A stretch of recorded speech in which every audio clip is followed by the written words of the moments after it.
Hi, this is CA Apurva Jaisamha and you're with me on G for GST, a YouTube channel exclusively dedicated to GST. We have content ranging from bare basics to intricate nuances of the GST laws. This video is going to be pretty basic and is in continuation to our return series. The most often asked question, how to make GST payment? Now in GST, if this is not crucial, I don't know what else is. As businesses, taxpayers and entrepreneurs, it is important that you are aware about how to make this GST payment in order to ensure that your GST payments are happening timely, which will further avoid any kind of interest, penalties and any kind of action by the GST authorities. Now GST liability, that is GST payment for any given month, is due on 20th of next month. So take the month of May. You have completed your sales, you have completed your purchases. So the total GST liability that has to be paid for the month of May has to be paid on or before 20th of June. Now this payment of liability happens by way of filing your GSTR 3B return. Here it is very important to understand and acknowledge that filing of return and payment of tax go hand in hand in the GST regime. Unlike service tax, where tax payment was happening monthly and return filing was happening half yearly, that is not the case in GST. You cannot pay your taxes without filing your return, and you cannot file your return without payment of taxes. So now let us proceed to the GST portal to understand how to make this GST payment. So here we have logged into the GST portal. Let's go to the return filing dashboard. Like I told you, filing of 3B return and payment of tax happens hand in hand. So let's open a 3B return and let's go to the 3B return dashboard. And the portal takes me to the GSTR 3B return screen. As you can see over here, my tax liabilities are pre-filled and my input tax credit is also pre-filled. Please do watch our earlier videos on detailed explanation about which number goes where in these boxes. I'm not going to get into those details in this particular instance. So since my liabilities of sales and ITC benefits are already pre-entered over here, I am just now going to proceed to pay this particular liabilities that arise. So I click on proceed to payment. As you can see over here, I have logged in and the portal has directed me to the payment screen.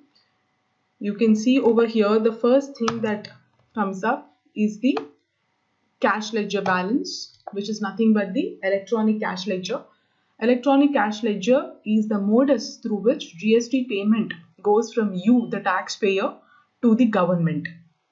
So electronic cash ledger typically acts as the intermediary wallet into which the tax liabilities of GST are first transferred from your bank account, put into the electronic cash ledger, and then from the electronic cash ledger, the money will go on to the government's treasury. As you can see right now, that the entire balance in the electronic cash ledger is zero. So I don't have any money in my electronic cash ledger. Now let us just slide through to see my electronic credit ledger balances.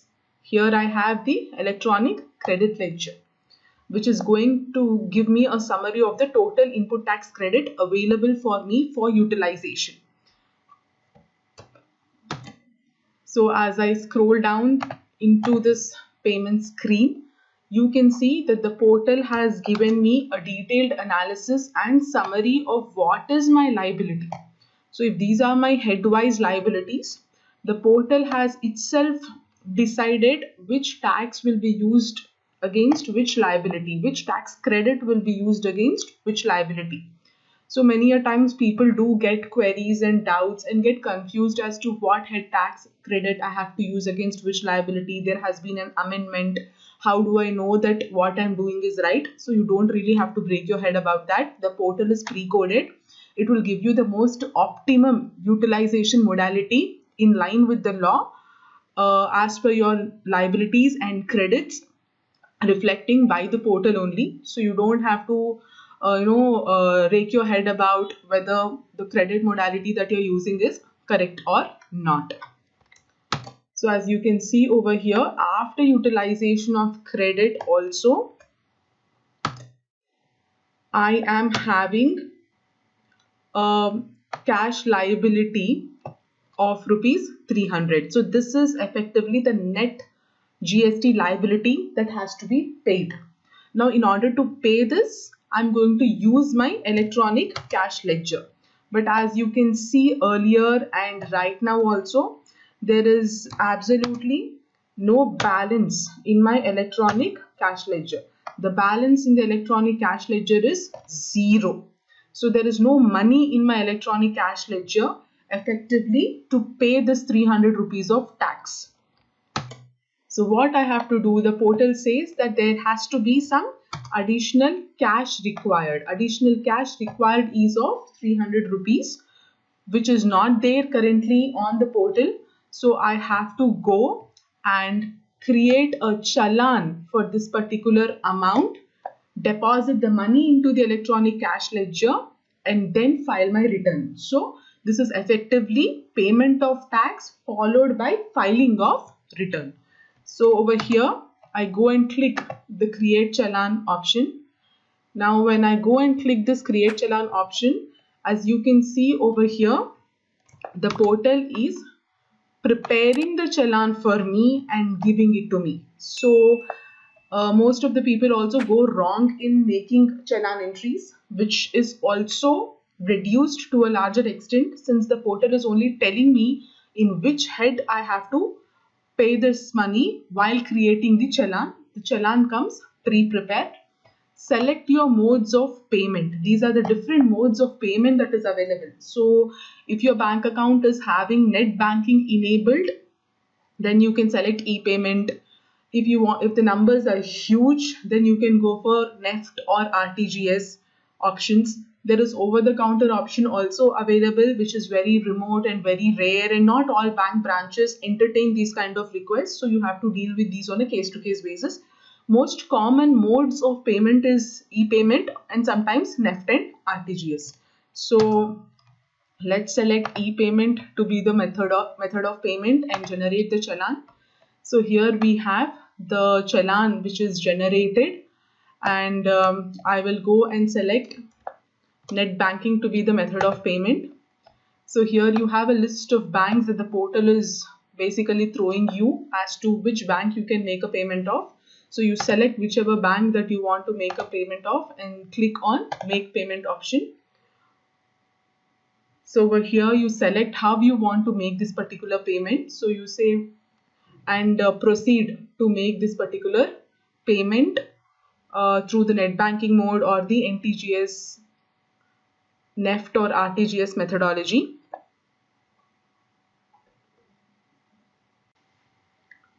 So once the payment is successfully made through your net banking or RTGS or NEFT method, the respective bank portal will redirect you back to the GST portal. So you can go here and check the cash balance that is available.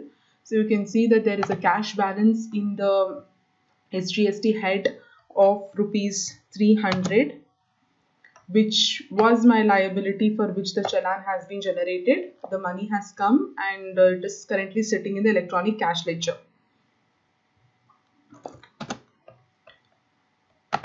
So once the money is sitting in the electronic cash ledger, all that remains to be done is to make this payment reach the government by way of completing your GSTR 3B return filing process.